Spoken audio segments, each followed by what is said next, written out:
My friend Alex built these awesome medieval ruins in Lego, and I only have 3 weeks to turn this empty space next to it into a massive castle including as much detail as I possibly can. We've been planning this project for a while, and Alex spent the last 6 months taking his time and working on his part of the build while I've been busy working on other stuff. I kind of let this project creep up on me, and the castle has to be done in time for me to load it up and take it to Brickfair, Virginia. Alex included some really cool stuff in his section, like these castle ruins with some floating pillars and an awesome window design. He also built some docks down by the water with some fishermen in their houses. One of my favorite things he built is a huge waterfall that comes down off of this cliff. As you can see, this has clearly been set up in a way that our builds need to connect together. These paths have to go somewhere, so here's the plan. Our friend Will, who's building the part that will go over here, did this super cool drawing during our planning meeting that shows a rough idea of what we want to do. I'll need to build a bridge to cross the gap between Alex's build and my castle, but I want to start at the bottom and work my way up. These knights need to be coming from somewhere, so I decided to build a path to a cave entrance, and I continued the water down along the front. This section matches up perfectly against Alex's build, and I think the cave entrance looks pretty good, but now we need to add an interior to the cave.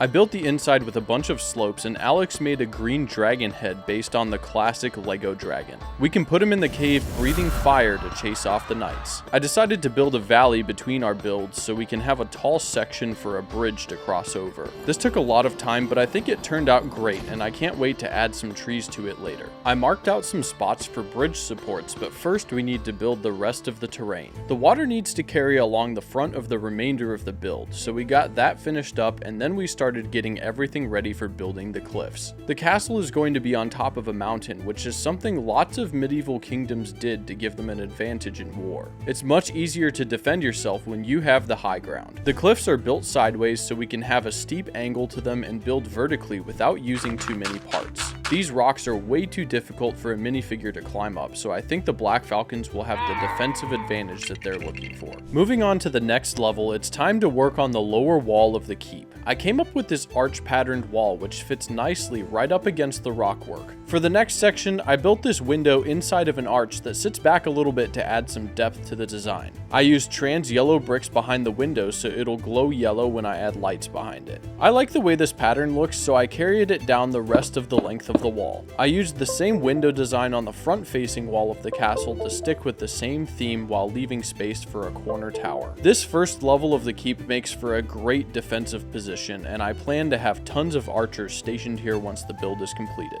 Since the lower walls are finished, now I can go ahead and build a bridge to cross the valley from Alex's build to my castle. I'm a big fan of Lord of the Rings, and there's a scene from the second movie where King Theoden leads his men on horses out of the castle entrance. The bridge they cross is elevated, and I want to build something kind of similar to connect the path to the castle gate. I built this bridge with arched supports, and it slots perfectly into the outer wall, creating a gradual incline from the path to the entrance. I'm really happy with the design, but this took a while to build because of all the tiny pieces. Let's move back to working on the main castle. I came up with 2 different arch designs to create the back wall of the first level. These arches will be the perfect spot for some supplies to be readily available during a siege. I wrapped them all the way around both sides of the castle, and now I think we're ready for a gate. For the most part, I'm trying to stick within the Gothic style of architecture, which uses lots of arches and cool details. I'm saying mostly because I'm no expert. I'm just drawing some inspiration here. I built the gate in a triangular shape and made 2 arches coming down off of the sides to support the structure. I used these triangle roof pieces on top of the arches, and then I added some minifigure ski poles to make them extra pointy. Next, I used some snot bricks to attach these rounded bricks for some detail, and then I grabbed a Black Falcon shield and stuck it to the front of the gate. Alex built 4 of these statues for us to use, so I included 2 of them built into the wall and placed the other 2 down by the entry point of the bridge. To top things off, I made 2 thin slanted roof pieces to fill these gaps, and the entry gate is finished. Next up, I want to get some towers in place. The front corner will be the shortest tower, and it will have the same window window design as the lower walls. On the second level, we decided to steal some statues from the Rivendell Lego set. I gave them Black Falcon shields and some short swords and came up with a design for them to sit inside the wall of the tower. The roof of the tower uses a similar design to the lower walls with some pointy corners, and I built a wooden platform to sit in the middle, which will come in handy later on. For the taller tower in the back, I stuck with a similar design including the windows and minifigure statues, but I went with a different roof design inspired by this tower. The roof is really tall and pointy, and I added a hanging dish which can be ignited to send signals to allied castles in the distance. The next section will be the final structure, and it's also going to be the most detailed. I've outlined the footprint of the building, but I want to finish the surroundings first. I came up with this statue design, which I'll also be using for some of my gargoyles. I'll have 2 of these planter boxes in front of the building with a bunch of colorful flowers surrounding the statue. I also want to include some well-manicured bushes using these classic Lego tree pieces. I think this area is looking great, so let's move on to the rest of the building. Starting at the back of the building, I'm continuing with the window design used in other spots on the build, and I'm also making some large support arches to help hold up the sidewalls. I built a mirrored version on the other side, and then I moved on to the center support. This is made from stacking Duplo bricks, and I built a long Technic beam to hold everything together. I made some large rectangular sections of plates for the angled roof and installed them by leaning them up against the center support beam. This is already looking pretty good, but I still need to make the front of the building. For the lower section, I carried on with the same window design and built a large wooden entrance door with some front-facing details. Just above this section, I built a balcony for the king and queen to stand on, and I made the railing using a bunch of these Thor's hammer pieces. I came up with a design for a larger bird-shaped gargoyle and placed one on either side of the balcony. I also bought this custom Black Falcon stained glass piece, so moving up to the final level, I created a large recessed area to surround the window. To top everything off, I used a bunch more of the pointy slope pieces, and the center of the building is finished. Last but not least, I started working on a huge tower. The lowest level has a double arch with some sideways built details. On the second section, I added gargoyles the whole way around the tower, and on the very top, I finished things off with some more pointed slopes. I built a second tower for the other side of the building, and the main keep is completed. I'm really happy with the amount of detail I was able to include here, even though it took me a little bit longer than I expected to get everything finished. The last thing to do is to get some foliage added into the build to liven things up. I'll be using a combination of these trees and flowers. I don't want to bore you with this part, so let's just go ahead and...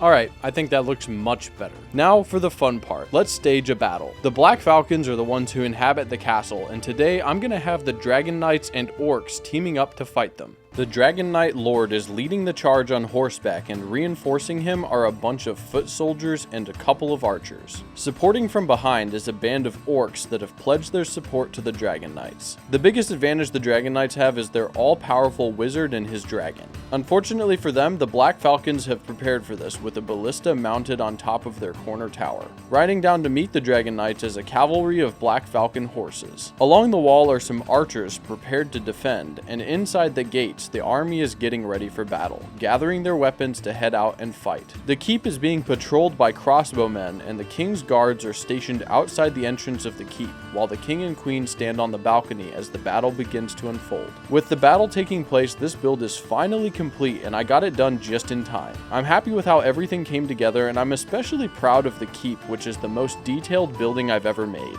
If you feel like watching more castle content, you can click on the end screen now to see all the other medieval armies that I've built. Otherwise, thanks for watching, and I hope you have a good one.